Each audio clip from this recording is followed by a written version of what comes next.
What will you do if one morning you wake up and realize that your favorite Akara seller has disappeared just like that? The only thing that makes Tunde happy every morning when he wakes up is the thought of Iyabo's Akara. To Tunde, Iyabo's Akara was sweeter than his former relationship. Every morning, like clockwork, he would stroll down to Egun Street where Iyabo, the popular Akara seller, dished out the best Akara in the entire Lagos. He will eat Akara and bread hot and steaming with a cold bottle of Fanta to wash it down. This was the highlight of his day.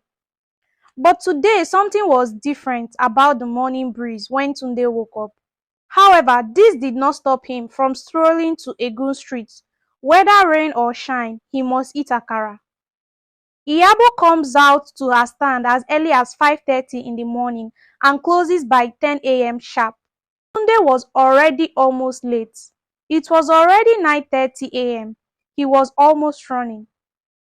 But when he got to Egun Street, something felt different as he approached the Akara spot.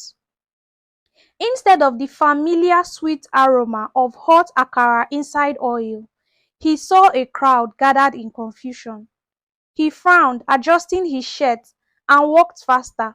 "Wetin dey happen here?" he muttered under his breath, pushing his way through the crowd. "Ah, Tunde, you dey here too?"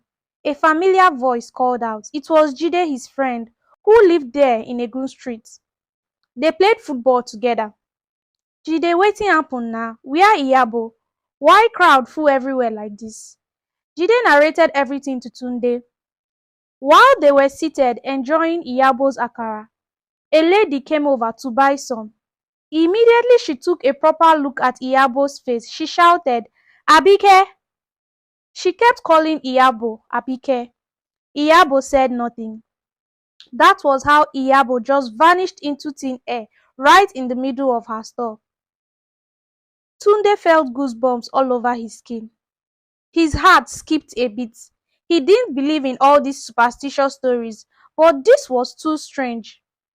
Tunde looked at the lady Jide was referring to, narrating her story to the entire crowd. "Abike is my neighbor at Oshun. She died last year. I came to Lagos to visit my daughter-in-law, who just gave birth, only to come here and see Abike selling Akara," the lady named Tolu narrated. Tunde started to slowly believe as Iyabo just opened her Akara stand a year ago. Iyabo was the best Akara seller on Egun Street. She had always seemed like a quiet, hardworking woman. She moved to the area just last year, claiming to be a childless widow. Nobody really knew much about her past. But her Akara, that one, everybody knew about it. People came from far and near just to buy from her, and on most days, the traffic on Egun Street was because of the line at her store. But how person go just disappear like that? Tunde asked, confusion written all over his face. Nobody sabi.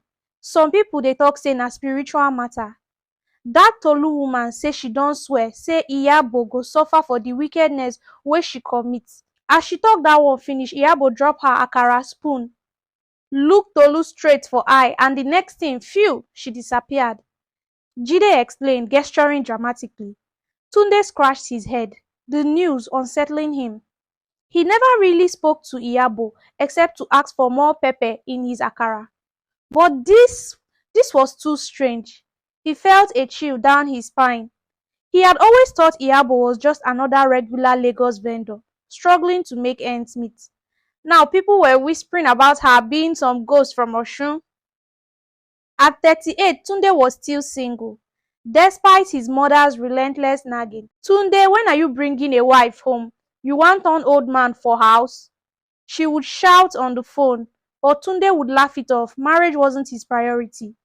But now he is thinking, if he had a wife at home, he wouldn't be buying Akara by this time of the day. The crowd started to thin out as people walked away, discussing the strange event in hushed tones. Tunde stood there, staring at the now empty spot where Iyabo's Akara stand once stood. His appetite vanished as quickly as Iyabo had. The Akara spot was more than just a breakfast stop for him. It was part of his daily routine, part of his life, and now it was gone, just like that, disappeared into thin air, along with Iyabo's mysterious past. His phone buzzed beside him, dragging him out of his thoughts.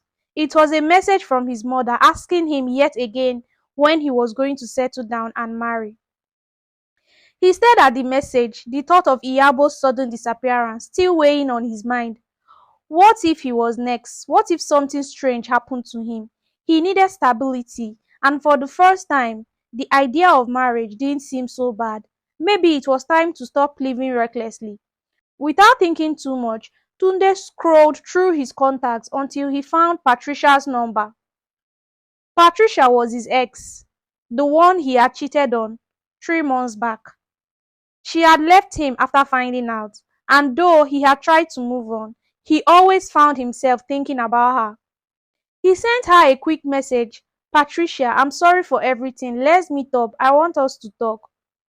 Tunde decided that he must win Patricia back and he must marry her next month.